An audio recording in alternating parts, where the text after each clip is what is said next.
Hi, welcome to WizNugs. Today's topic is something that was suggested to me in Todd Wood's bloggers page on Facebook. We were briefly talking about the show itself and that we are always looking for topics. And he suggested talking about networking. It was something that his dad had suggested to him as being something he should do, but he never really explained it to him. So he really didn't quite understand it until he got a little bit further along in his career. Now, I have to agree with this one because even going to business school, networking is one of those words that comes up far more often as just a word. It's a buzzword. It's like synergy. You know, there's these words. You got to network. You got to synergize. You got to be on the same page. A lot of these. You got to be a rock star. Right. And so my instant thought was, this is something that we already do. We just don't say that's what it is. And what I mean is, when you're a kid and you have your small little group of friends that you play with, let's say one day you get the idea like, man, it would really be cool if we could play a game of baseball. But, you know, I don't know enough kids.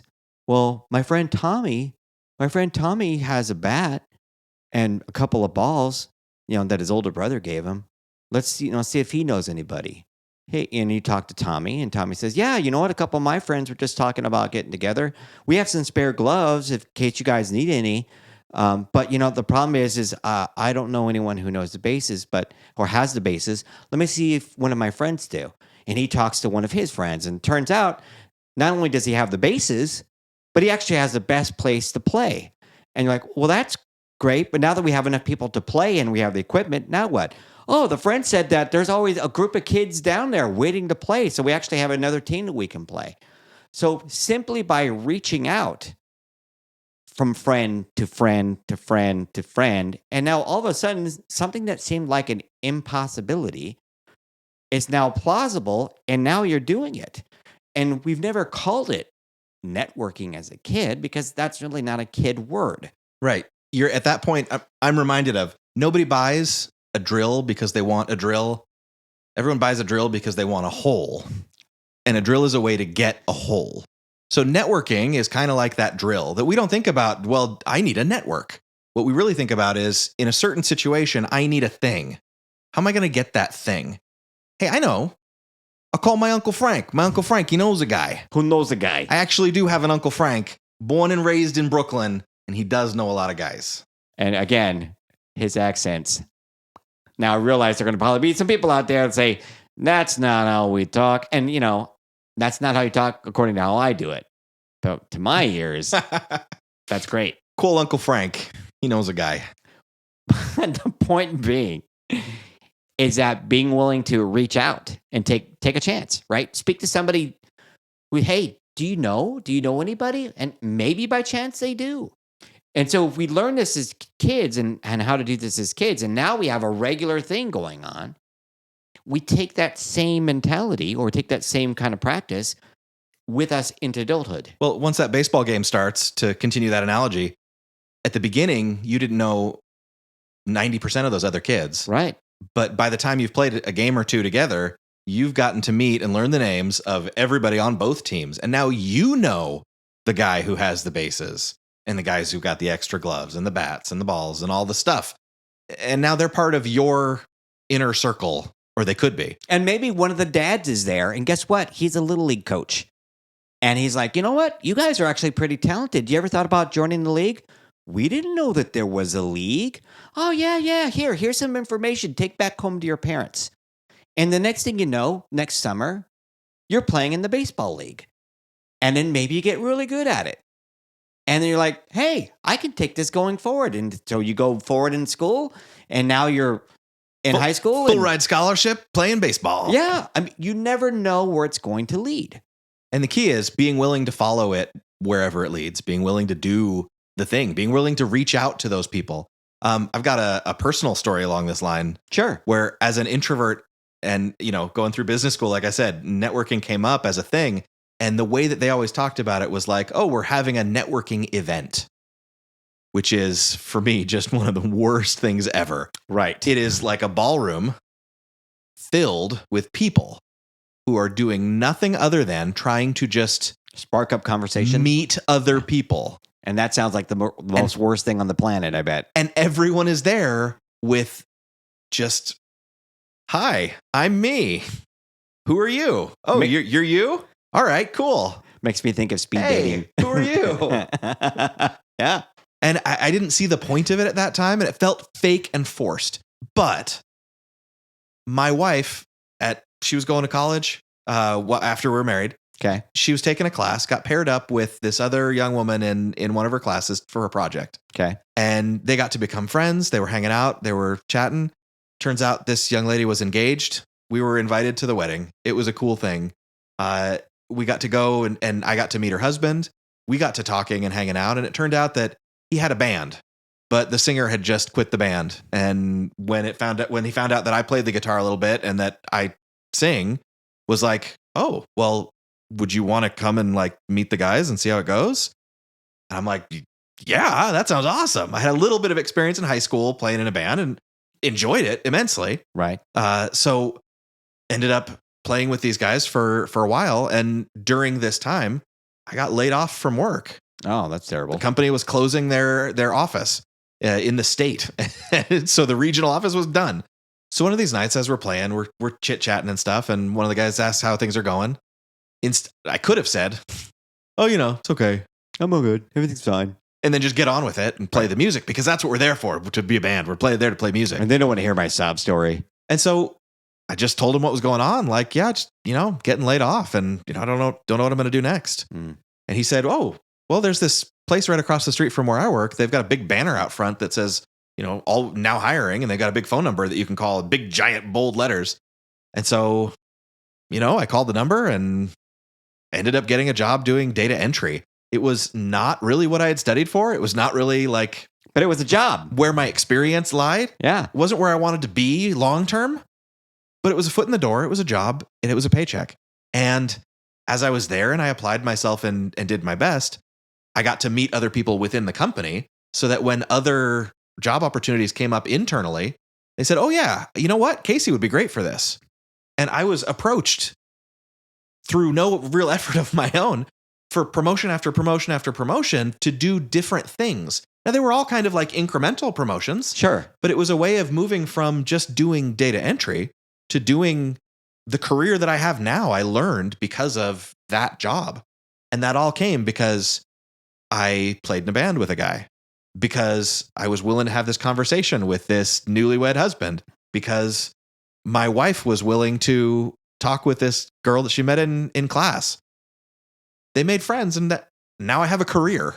And the best part of this is now he has the best friend who is with him doing this podcast, which is, again, another extension. Another step down that road. From my point of view is I was already a database developer, and I went to work at this company that Casey was already working at, and I liked him.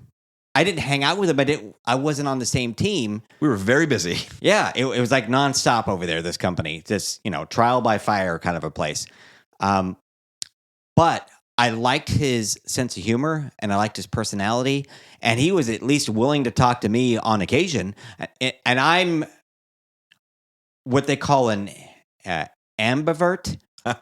I adjust accordingly to the people that are around me.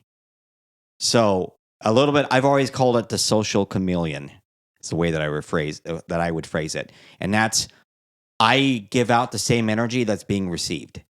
So if I'm in a group of introverts, I don't feel the need to be like, hey, hey, hey, hey. I'm like, okay, this is the mood. I can accommodate. You tune your energy to what's going on around you. I acclimate to the environment, and then I'm like, okay, cool. These people are chill. They're relaxed. They want to take things easy. So I just bring it down a couple notches. Well, for me, it's more like 20 notches. Bring it way down. Bring it way down. And then I respond accordingly. But with Casey, it was, all right, he's pretty laid back and mellow and not like high energy. So I'm going to make sure that when we have these conversations, I match his energy.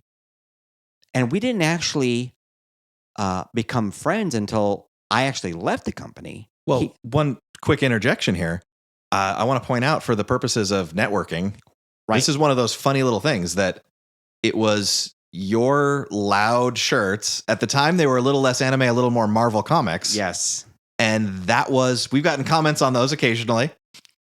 It's part of your personality. And honestly, that was one of those things that seeing you wearing a Marvel Comics X-Men shirt or something like that. Yeah, it was like always Marvel. I grew up on X-Men with reading comics with my dad. And that was one of those things that was like, hey, I know that I can have a conversation with this guy about something that I'm interested in because it's emblazoned on his chest. And so he took the opportunity to talk to me, which was probably a little bit out of your comfort zone.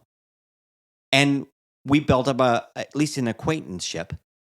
And then when I left the company, and right before I left the company, Casey reached out and said, hey, you ever think about playing D&D?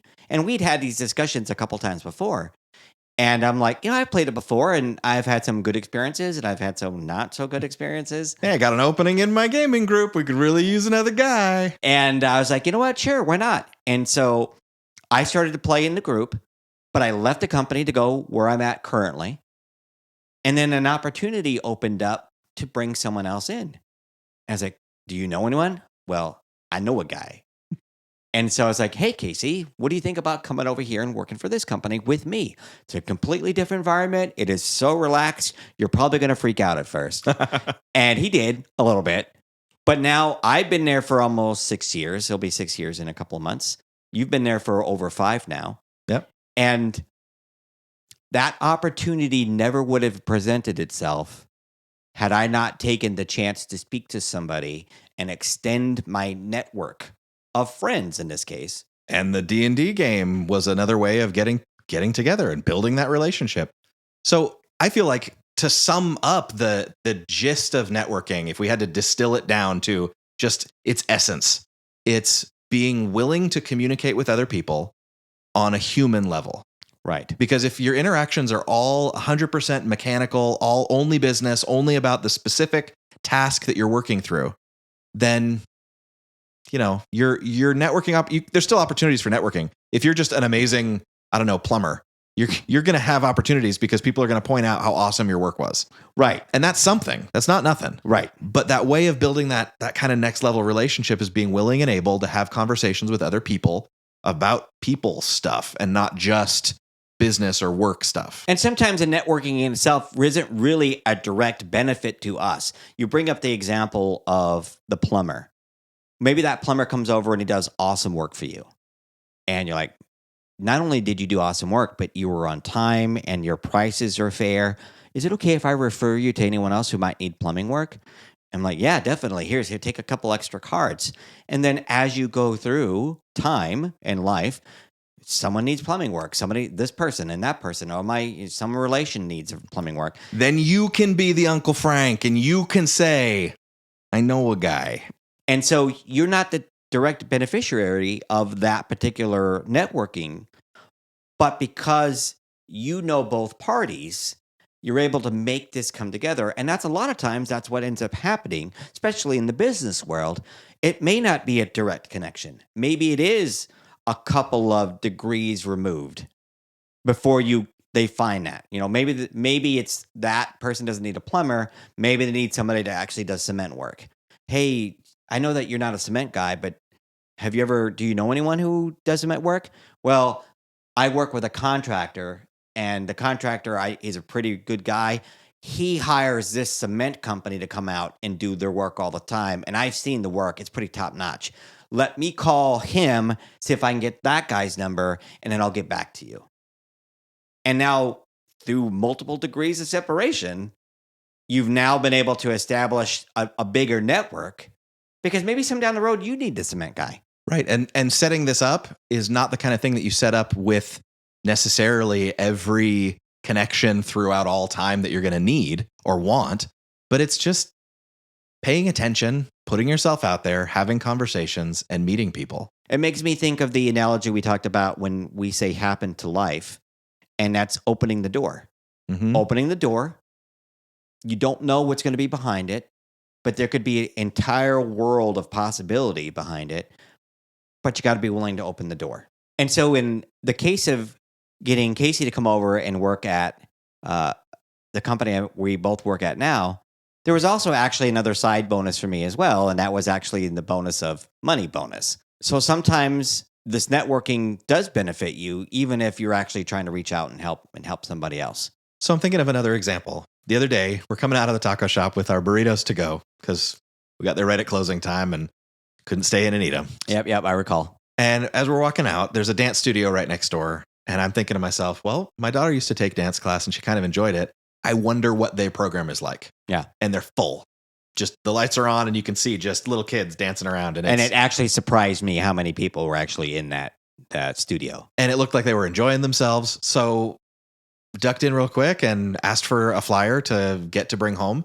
And we get to chatting for just a minute. And turns out that they have a musical theater class that my daughter would probably just love. But they don't do the vocal stuff right now because they don't have a vocal coach. Well, it turns out that I know somebody who is a capable vocal coach who might actually be in the market for taking on a job like that. So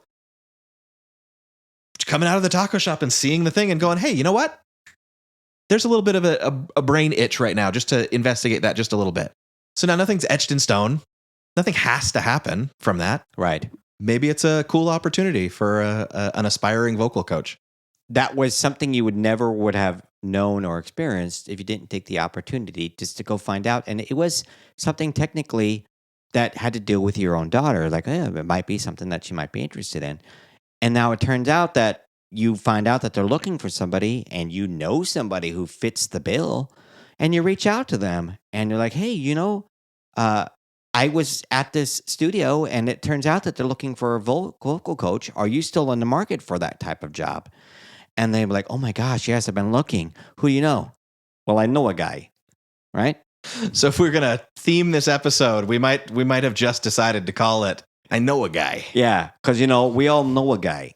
Be like Uncle Frank. To an extent. Not exactly. You got to meet my Uncle Frank. He's pretty great. I'll take your word for it. But take the opportunity. Be willing to go outside of your comfort zone and talk to people and meet people. It doesn't mean that you have to go out and have brunch with them all the time. It doesn't mean that you have to invite them over to big events in your life. But reach out. Get a little bit of understanding of who they are and what they do and what they represent. And somewhere down the road, you're going to meet somebody who's going to need that person. Right. File it away. See what happens. Or maybe a little bit later down the road, the person that you met ends up finding out they need you for the thing that you can do. And you're like, yeah, sure. Yeah, I'll do it. I'll go do it. Why not? And then you continue to build up your network. I think of it like, Spider-Man and his amazing friends, right? Spider-Man was a loner. He took everything on his own. He did his own stuff. But eventually he started to make friends. And he was part of the Avengers at some time. And at the cartoon show, he had Iceman and Firestar, right? That's how old I am. But taking the opportunity, and he was able to do things he could not do on his own. And he had the network of friends and fellow heroes that could step in and cover the things that he couldn't. So we're going to say thanks again to the gentleman who recommended this topic. I hope you found it informative and insightful. And thanks again for joining WizNugs, and we'll see you next time. Thanks for joining us today on WizNugs. If you liked what you heard, spread the word. For more information, head over to mywiznugs.com.